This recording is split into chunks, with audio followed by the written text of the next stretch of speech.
बच्चों, हमने BA part 3 का पिछले वीडियो में जो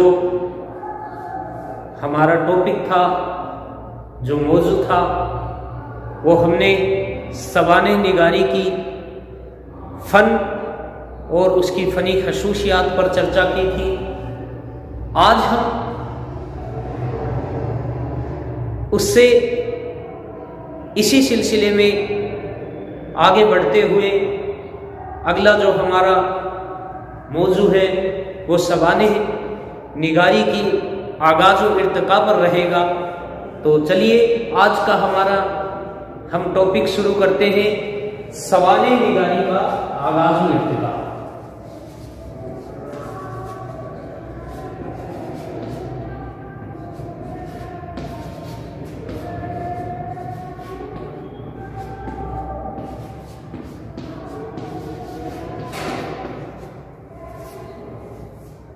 बच्चों, हमने पढ़ा कि सवाने निगारी क्या चीज़ होती है और इसके मौज़ूआत किस किस तरह के होते हैं, इसकी क्या फ़नी खसूसियात होती हैं। वैसे हम अच्छी तरह से जानते हैं कि बाकायदा तौर पर सवाने निगारी की जो शुरुआत है वो मौलाना अल्ताफ़ हुसैन हाली के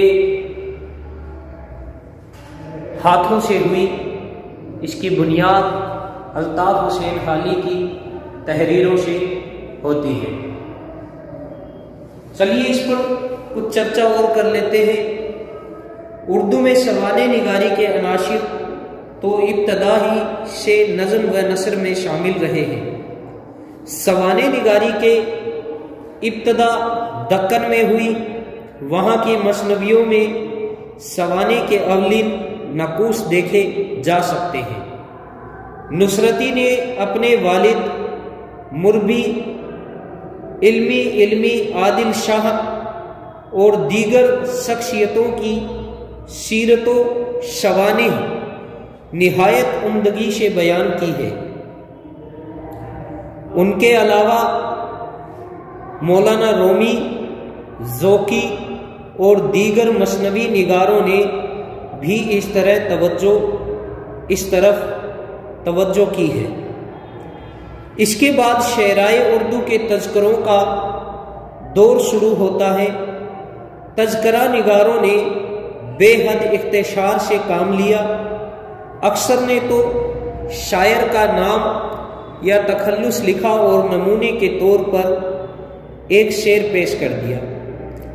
सीरतो सवानी निगारी को वो अपनी जिम्मेदारी ख्याल नहीं करते थे। मोहम्मद हुसैन आज़ाद आबे हयात उर्दू शायरों का तज़करा भी है और उर्दू अदब की तारीख भी, लेकिन इन दोनों से ज़्यादा अहम उसकी एक और खसूसियत है कि उन्होंने बहुत सी अदबी शख्सियतों की सीरत व सवानी भी पेश की है। तहकीकी नुक्ताए नज़र का दर्जा बहुत बुलंद ना सही, लेकिन ये एतराफ़ ज़रूरी है कि उर्दू अदब की बहुत सी शख्सियतें आबे हयात में सांस लेती नज़र आती हैं। यानी हम यूँ कह सकते हैं कि ये जो आबे हयात जो किताब है मोहम्मद हुसैन आज़ाद की, ये एक जीती जागती तस्वीरों का एल्बम है। यानी ये ऐसा एल्बम है जिसमें मोहम्मद हुसैन आज़ाद ने बहुत सी जो अपने ज़माने की मशहूर शख्सियतें गुजरी, उनकी सीरत निगारी के मार्के पेश किए हैं। उनकी सीरत व सवानी को बड़े ही पुरलुत्फ अंदाज में पेश किया गया है। इसलिए इस किताब को, आबे हयात को एक और नज़र से भी देखा जाता है कि इसमें हमें सवाने निगारी के अनासिर भी नज़र आते हैं। अब देखिए, सवाने निगारी की हमने अभी तक शुरुआत नहीं मानी है, क्योंकि ये सारी बातें या इनमें तज़किरों में, इन किताबों में जो पेश किया गया वो सवाने की झलकियां थी। आज़ाद के ज़माने में हिंदुस्तान अंग्रेजी तलस्त में चला गया था और हमारे बुजुर्ग अदीब अदब के अंग्रेजी नमूने से मुतासिर होने लगे थे। इन बुजुर्गों में मौलाना हाली और अल्लामा शिबली दो ऐसी शख्सियतें हैं जिन्होंने अंग्रेजी ना जानने के बावजूद अदब के अंग्रेजी नमूने से शनाशाई हासिल की और तसानीफ से उर्दू अदब के दामन को वसी किया, फैलाया, बढ़ाया। इन दोनों ने सवाने निगारी की तरफ तवज्जो की। हाली और शिबली के कारनामों का जायजा हस्बे झेल हम लेने जा रहे हैं। यानी हम यूं कह सकते हैं कि अगर सवाने निगारी का बाकायदा आगाज हुआ है तो मौलाना हाली और शिबली नुमानी की तहरीरों से हुआ है। देखिए, मौलाना हाली अपने जमाने के बहुत ही मशहूर अदीब गुजरे हैं और ये अपने जमाने के बेहतरीन नज़म निगारों में भी शुमार किए जाते हैं। इन्होंने बहुत सी तसानीफ लिखी हैं, जैसे मुकद्दमा शेर व शायरी नसर में लिखा है। वो तज़किरों की सी हैसियत रखने वाली किताब है। उसमें शायरों का और उनके कलाम का जिक्र किया गया है, लेकिन हमने माना कि आज़ाद की मशहूर तसनीफ आबे हयात में हमें सवाने निगारी की झलकियां नजर आती हैं, लेकिन बाकायदा तौर पर मौलाना हाली इसके बानी मुबानी कहलाएंगे। इन्होंने 3 सवाने लिखी और तीनों सवानी ऐसी शख्सियतों के बारे में लिखी, ऐसी शख्सियत पर लिखी जो अपने दौर के मशहूर और मकबूल पाए शख्सियत कहलाती है। इनकी जो सवाने थी वो हयात शादी, हयात जावेद और यादगार तालिम है। इन पर हम पूरी तफसीलात से चर्चा करेंगे। चलिए शुरू करते हैं।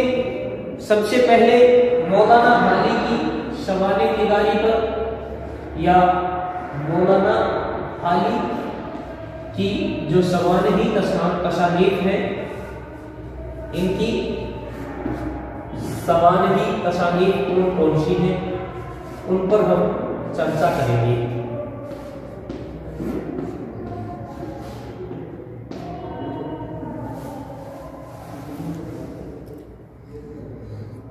उर्दू के सवाने निगारों में हाली एक ऐसे सवाने निगार हैं जिनके पास एक सवाने निगार का दिल भी है। उर्दू अदब में हाली की 3 सवानही तसानीफ यादगार हैं, जिनसे उर्दू अदब में एक नए बाब का इजाफा हुआ। सबसे पहली जो सवाने है वो है हयात शादी।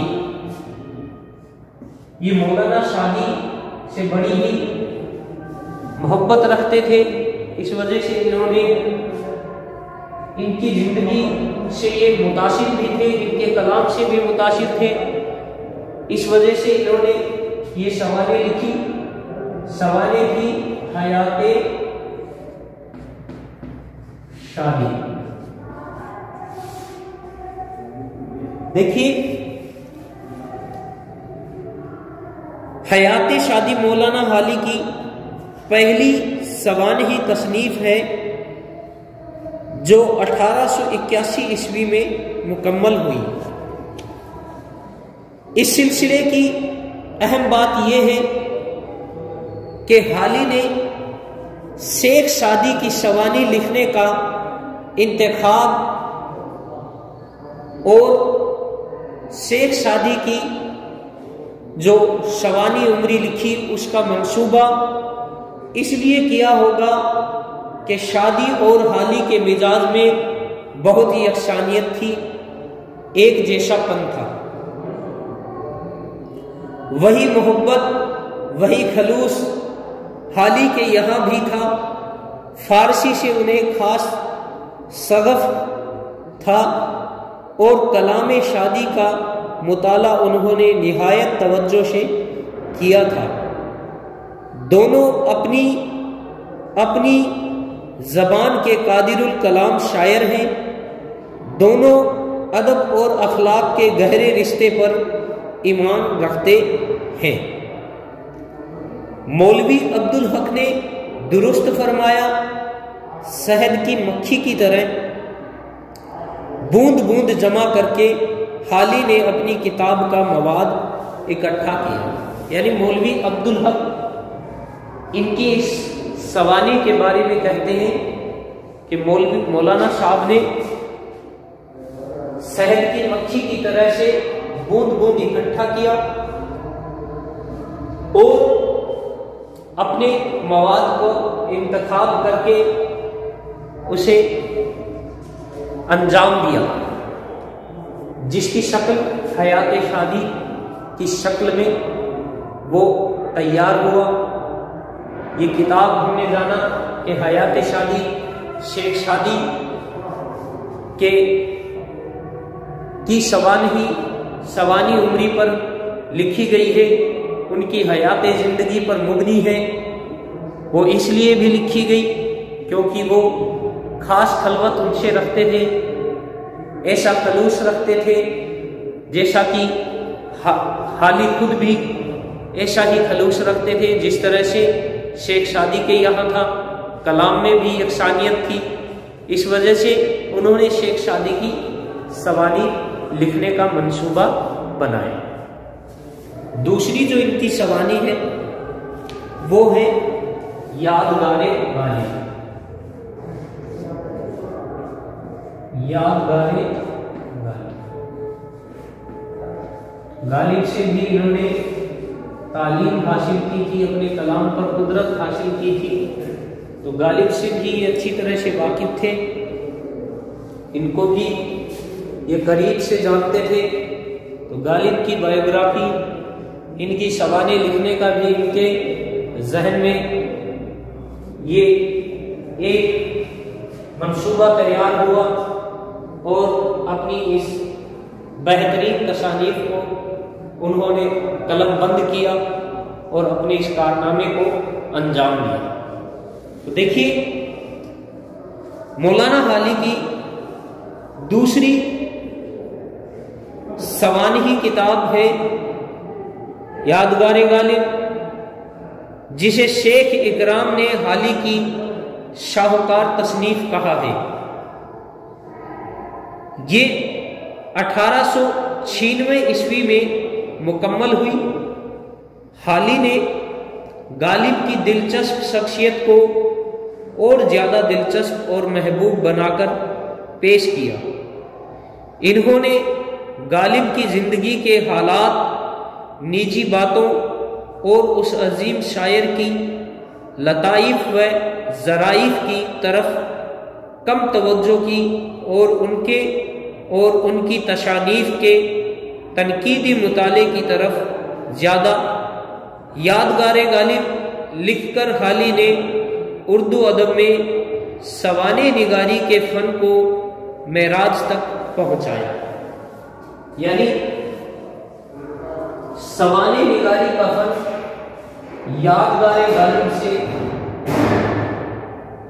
बुलंदियों को छू गया। यहाँ हाली की जो तहरीर है उनका जो असलूब है उसकी मकबूलियत का भी हमें पता चलता है कि वो किस हैसियत के हामिल थे। यादगार गालिब लिखकर उन्होंने खुद को ही बुलंदी तक नहीं पहुंचाया, बल्कि इस सिंफ को अदब में एक बुलंद पाया की सिंफ की हैसियत दिलाई और गालिब की हस्ती को दुनिया के सामने पेश किया। ये यादगार गालिब इनका सबसे बड़ा कारनामा अंजाम है।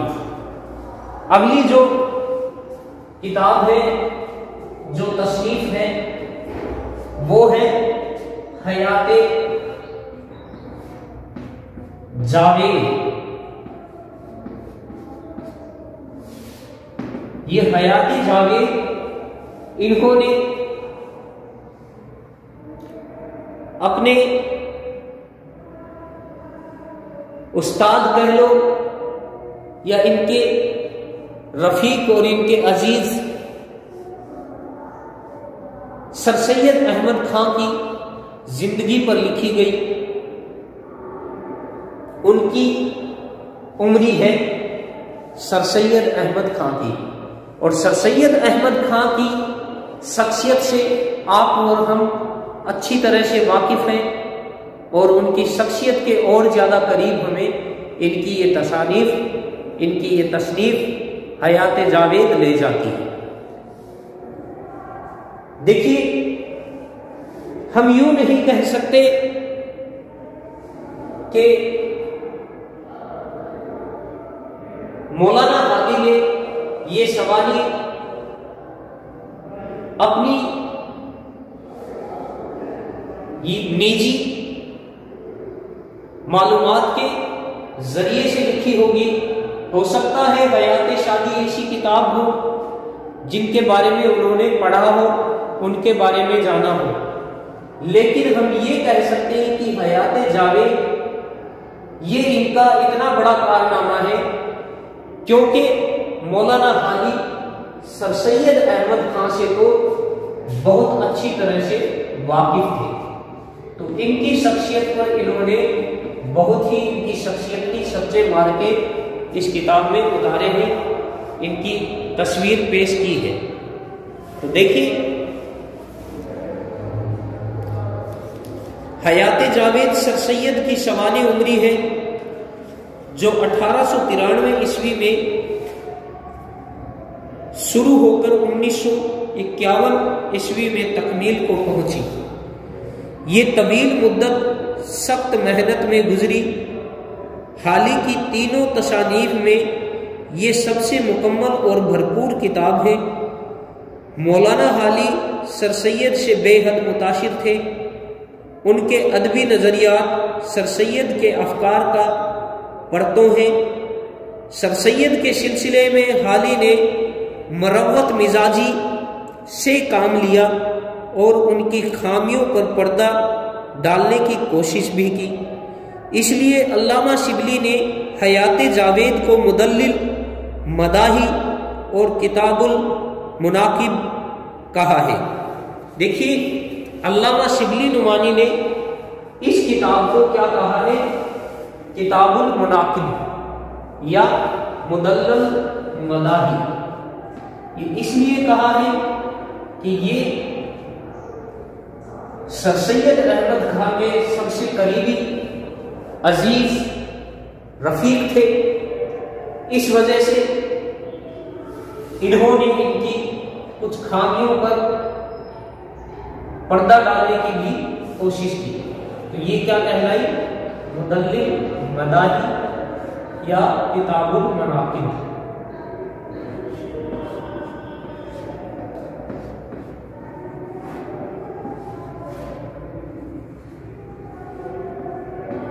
किताबुल मुनाकिब देखिए, ये लिखी गई 1881 ईस्वी, ये लिखी गई 1896 ईस्वी, और ये जो किताब थी वो 1893 में शुरू हुई और मुकम्मल कब हुई? 1951 ईस्वी। तो ये बहुत ही तवील मुद्दत का कारनामा ए अंजाम है। ये हमने मौलाना हाली की तीनों सवाने हयात के बारे में जाना। अगली जो इस सिलसिले में जो सवाने निगारी के सिलसिले में मशहूर हस्ती है, जो सबसे मशहूर सवाने निगार तस्लीम किए जाते हैं मौलाना हाली के बाद में, या सबसे बड़े मुफक्किर तहकीक निगार और सबसे बड़े सवाली निगार भी तस्लीम किए जाते हैं, क्योंकि इनकी सवाली तसानीफ की जो तादाद है वो मौलाना हाली से भी ज़्यादा है। वो अजीम शख्सियत है अल्लामा शिबली नुमानी।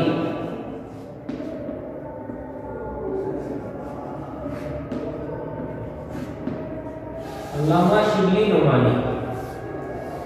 चलिए इन पर हम अपनी चर्चा शुरू करते हैं। उर्दू के दूसरे अहम सवाने निगार अल्लामा शिबली हैं। सर सैयद की मोहब्बत ने शिबली को मौलवी से एक ज़बरदस्त साहबे कलम बना दिया। इस्लाम की गुमशुदा अजमत याद दिलाने के लिए इन्होंने सिलसिलाए नामवराने इस्लाम के तहत मुतारुद शवाने उमरिया लिखने का मंसूबा बनाया। इनमें खलीफा मामूर अल रशीद, इमाम अबू हनीफा, फारूक आजम और सरवरे कायनात की सवाने उमरिया शिबली का नाकाबिले फरामोश कारनामा है। यानी अल्लामा शिबली नुमानी वो शख्सियतें हैं जिन्होंने मुसलमानों को उनके बुजुर्गाने दीन, उनकी इस्लाम के नगीने कह लीजिए, और हमारे दीन की सबसे बड़ी हस्ती, हमारे ईमान का सबसे बड़ा पर तो हमारे इस्लाम, हमारे दीन की सबसे अजमत वाली, शान वाली शख्सियतों को इन्होंने अपने सवानी उमरियों का मौज़ूआत या मौजू बनाया। इन्होंने इन शख्सियतों को और हमारे ईमान को फिर से तरोताज़ा करने के लिए इन शख्सियतों पर सवाने उमरी लिखी और पहले दृढ़ निश्चय किया, मंसूबा तैयार किया, फिर इस कारनामे को अंजाम दिया। जैसे कि फारूक आजम, अल मामून, अल रशीद और सरवरे कायनात हुजूर सल्लल्लाहु अलैहि वसल्लम की सीरत निगारी लिखकर सवाने निगारी को बामे अरूज तक पहुंचा दिया। सवाने निगारी के फन को इतनी बड़ी अजीम हस्तियों से आशना करवा के एक अजमत वाली सिंफ में शुमार करवा दिया। तो चलिए इनकी सवाल ही हयात, इनकी सवाल ही उमरिया जो इन्होंने अंजाम दी, जो इन्होंने कलमबंद की, उन पर हम चर्चा करते हैं। जिनमें पहली किताब है अल मामूर, जो 1887 से शुरू होकर 1889 में मुकम्मल हुई। पहली जो तसनीफ है वो है अल-मामून। ये इनकी ये तसनीफ 1887 ईस्वी में शुरू हुई और 1889 ईस्वी में मुकम्मल तकमील को पहुंची। चलिए जानते हैं इस सवानी के बारे में, ये कैसे किन पर लिखी गई है। अल-मामून शिबली की सवानी सिलसिले की पहली किताब है। ये 2 साल में मुकम्मल हुई। इस तसनीफ में शिबली ने अल-मामून के कारनामों के साथ साथ उनकी कमजोरियों को भी दिखाया गया है। ये 2 हिस्सों में तकसीम है। पहले हिस्से में मामून अल-रशीद की विलादत, तालीम व तरबियत, मुल्क के अंदरूनी जंगें और मुतारुद फतूहात का बयान है। दूसरा हिस्सा ज़्यादा अहम है। इसमें मामून के अखलाक व आदात का तफसीली बयान किया गया है। किताब के मुताले से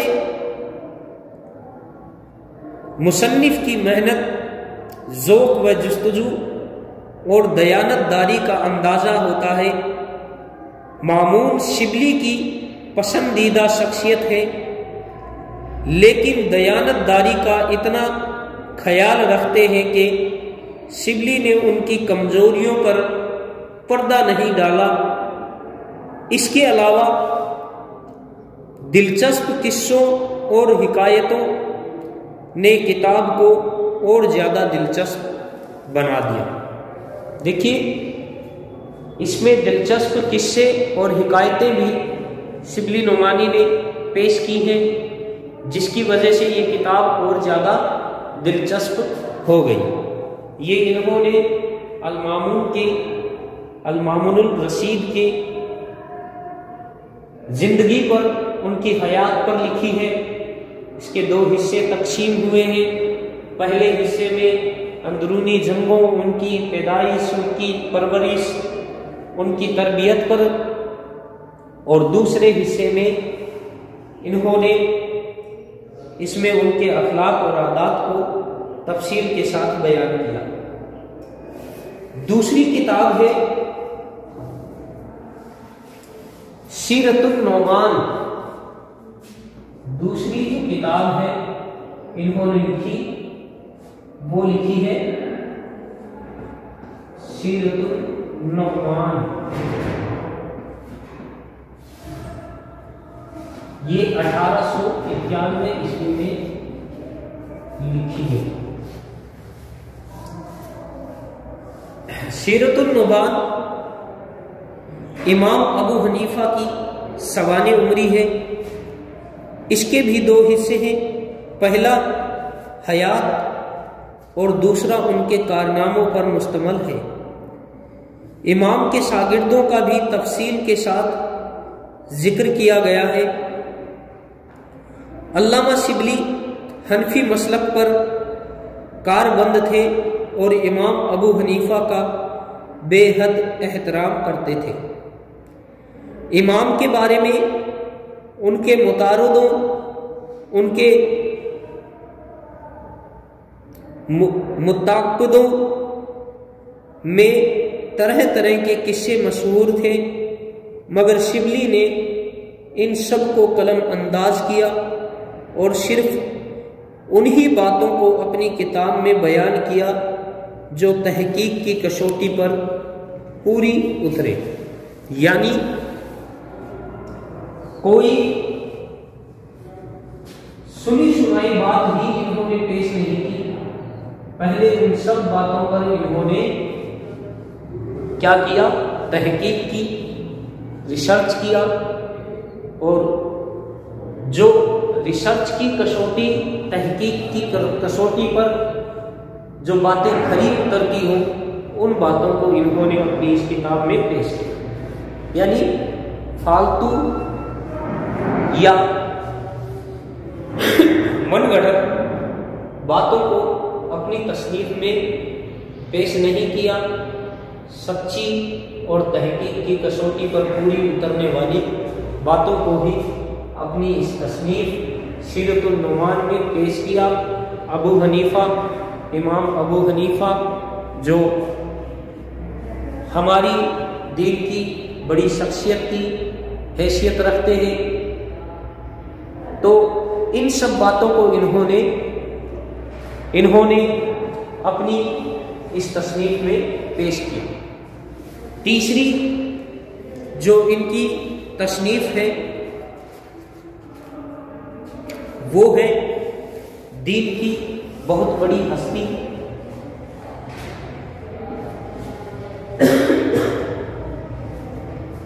फारूक आजम पर लिखी हुई अल फारूक के उन्वान से इनकी तीसरी इनकी सवालें होंगे। देखिए, शायद ही हमारे दीन को मानने वाले कोई शख्स फारूक आजम से कोई ऐसा शख्स होगा जो आशना ना होगा, कोई ऐसा बदनसीब होगा जो फारूक आजम के बारे में नहीं जानता। अल फारूक इस सिलसिले की तीसरी किताब है जो ना सिर्फ तारीख इस्लाम बल्कि तारीख आलम की अजीम शख्सियत हजरत उमर फारूक रदी अल्लाह ताला अन्हु के बारे में है। इनकी जिंदगी सादगी, सजाअत और दयानतदारी का शानदार मजमुआ है। इनका सियासी शऊर बेमिसाल था। इन्होंने ऐसा मुल्की निज़ाम कायम किया जो सियासत आलम की तारीख में आज तक यादगार है। इस किताब को मुकम्मल करने के सिलसिले में अल्लामा शिबली को कई सख्त मरहलों से गुजरना था। मुमकिन ही ना था कि इस किताब में सरवरे कायनात का जिक्र ना आता या हजरत अबू बकर सिद्दीकी रदी अल्लाह ताला अन्हो के का जिक्र ना आता, और अंदेशा था कि इन अजीम शख्सियतों के मुकाबले में फारूक आजम की अजमत का सूरज गहना जाता है। मगर शिबली इन मुश्किल मकामात से बड़ी खुश असलूबी से गुजरे हैं। हजरत उमर के तदबीरी मुल्की इंतज़ाम, उनकी निजी जिंदगी, ज़ाती काबिलियत व सीरत और फितरी सादगी व इल्मी रुझानात जैसे तमाम पहलुओं पर इंतहाई फनी पुख्ताकारी के साथ रोशनी डाली है। देखिए, इस किताब में इन्होंने दीन की अजीम हस्ती फारूक आजम उमर फारूक रदी अल्लाह ताला अन्हु पर पूरी तवज्जो की है। लेकिन जब जहां इनका जिक्र होगा वहां सरवरे कायनात का भी जिक्र होगा, हुजूर अकरम सल्लल्लाहु अलैहि वसल्लम का जिक्र होगा, साथ ही अबू बकर सिद्दीक का भी जिक्र होगा। तो जाहिर सी बात है, जब लिख रहे थे तो उनको इस मुश्किल का सामना करना पड़ा कि कहीं इनकी अजमत का जो सूरज है वो सरवरे कायनात का जिक्र करने पर किताब में या अबू बकर का जिक्र करने पर सूरज गहना ना जाए, उसकी चमक कम ना हो जाए, फिर भी बड़ी दिलचस्पी के साथ और बड़ा ही पुरलुत्फ अंदाज में अपना असलूब इन्होंने इसमें बयान किया और उनकी काबिलियत को बेहतरीन अंदाज, बेहतरीन असलूब निगारी के साथ पेश किया। अगली जो शवानी है, इनकी शवानी तसानीफ के सिलसिले में वो सवानी है अल गजाली और सवानी मौलाना रूम। इनकी जो तसानीफ है अगली वो है अल गजाली और सवानी मौलाना रूम। सिलसिलेवार इन्होंने सारी तसानीफ नीचे से ऊपर की ओर या बेहतरीन अंदाज में अपनी सवानी तसानीफ को अंजाम तक पहुंचाया है। तो चलिए इस किताब के बारे में जानते हैं। अल गजाली और सवानी मौलाना रूम कयाम हैदराबाद के ज़माने में 1952 ईस्वी में लिखी गई। इस ज़माने में शिबली की पूरी तवज्जो इल्मुल कलाम की तरफ थी। इस मौजू पर मवाद इकट्ठा करने के दौरान इमाम गजाली और मौलाना रूम की सवानी से मुताल्लिक़ काफ़ी मालूमात दस्तयाब हो गई और मुसन्निफ ने फैसला किया कि पहले इन दोनों की सवानी उम्रियां शाये कर दी जाएं। ये दोनों किताबें फ़ने सवानी निगारी की कसौटी पर पूरी नहीं उतरती। मान लो ये जो किताबें लिखी गई हैं, इनके बारे में ये ख्याल तस्लीम किया गया है, ये ख्याल है कि ये किताबें सवानी उम्री की जो फ़न है, उसका जो आर्ट है, उसकी कसौटी पर पूरी नहीं उतरती है। ये कयाम निज़ाम जो था हैदराबाद, उसके ज़माने में लिखी गई हुई किताबें हैं। 1952 ईस्वी में ये लिखी गई। अब हम इनकी सबसे अहम और सबसे मशहूर सवानी पर चर्चा करेंगे। वो सवानी है जिस सवानी ने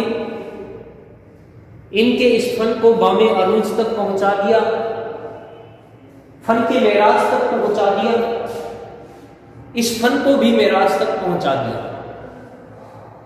वो इस्लाम की सबसे बड़ी हस्ती सरवरे कायनात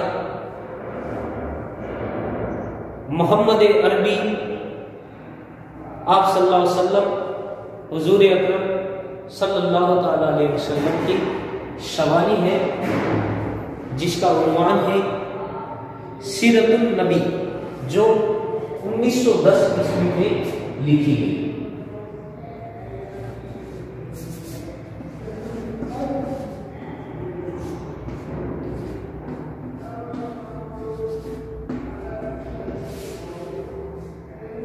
ये 1910 ईस्वी में मुकम्मल हुई।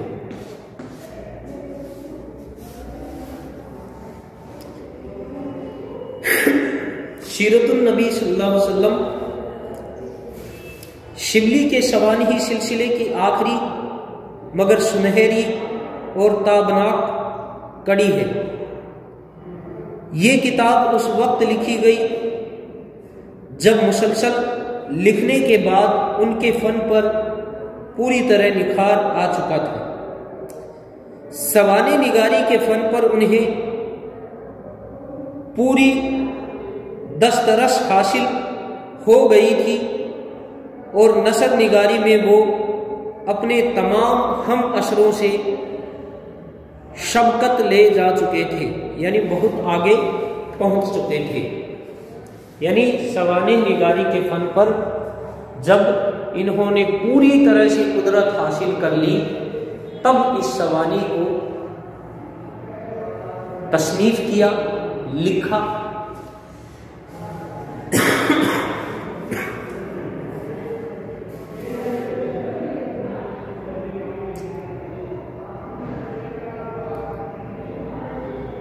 अपनी मारकतुल आरा आखिरी तसनीफ को शिबली अपनी जिंदगी का हासिल, अपने फन को मेराज और तोशाए आखिरत ख्याल करते थे। कितने फक्र के साथ फरमाते हैं, अजम की मद में अब्बासियों की दास्तान लिखी, मुझे चंदे मुकीम आस्ताने गेर होता था, मगर अब लिख रहा हूं सीरते पैगंबर खातिम, खुदा का शुक्र है यूं खात्मा बिल खैर होता था। इस सवानी के 20 हिस्सों में शरीयत झलकती है, दुश्मनाने इस्लाम के एतराजात के जवाबात बड़े शायराना तरीके से दिए गए हैं। इस सवानी में फसाहत और बलागत के दरिया बहते नजर आते हैं। गर्ज शिबली ने हर सवानी को बड़ी मोहब्बत, तलाश और तहकीक के साथ मुकम्मल किया। इनका सवानी ही कारनामा रहती दुनिया तक शिबली के नाम को हमेशा बाकी रखेगा। ये हमने अल्लामा शिबली नुमानी और मौलाना हाली की जो सवाने हयात लिखी गई हैं उन पर चर्चा किया। हमने जाना कि सवाने निगारी का आगाज मौलाना हाली की तसानीफों से, उनकी तहरीरों से होता है। उन्होंने 3 सवानी ही तसनीफ लिखी। पहली हयात शादी, दूसरी यादगार गालिब और तीसरी हयात जावेद। उनके हाथों सवाने निगारी के फन का या सवाने निगारी के फन की शुरुआत हुई और अल्लामा शिबली नुमानी और मौलाना हाली के अदब के इन बेहतरीन कारनामों और अदब में इस नई चीज को शुरुआत देने से उर्दू जबान को भी बहुत बड़ा फायदा हुआ। उर्दू जबान भी मेराज तक पहुंच गई। इसमें इन्होंने जो जबान का इस्तेमाल किया है वो सादा और सलीस जबान का इस्तेमाल किया है, आम फहम जबान का इस्तेमाल किया है और जो अल्फाज इसमें इस्तेमाल किए गए हैं वो बरमहल अल्फाज हैं। और सबसे बड़ा शिबली नुमानी की हमें तारीफ करनी चाहिए कि उन्होंने अपनी तसनीफ को लिखते हुए दयानत का बड़ा ख्याल रखा, बड़ी दयानतदारी के साथ अपनी तसनीफ, अपनी तसानीफ को अंजाम दिया। और फिर जो इन्होंने आखिरी इस सिलसिले की किताब लिखी सीरतुन नबी, उसका तो फिर कहना ही क्या। वो जो तसनीफ इन्होंने लिखी वो ऐसी शख्सियत पर लिखी है जिसमें कोई कमी ही नहीं निकाली जा सकती। हमारी दीन की सबसे बड़ी हस्ती सरवरे कायनात पर लिखी है, और जाहिरन बात है कि जब उनका जिक्र कर दिया जाए तो जिक्र करने वाला भी आला, जिसमें जिक्र हो रहा है वो चीज़ भी आला मकाम पर पहुंच जाएगी, उस चीज़ को भी आखिर बुलंदी ही मिलनी है। तो देखिए, ये जो सीरतुन नबी किताब लिखी गई, ये किताब इन सब में आला दर्जे की किताब की हैसियत रखती है। तो आज का हमारा जो मौजू है यही ख़त्म किया जाता है, यही इख्तिताम पर पहुंच जाता है। कल हम हमारे अगले मौजू पर चर्चा करेंगे। शुक्रिया।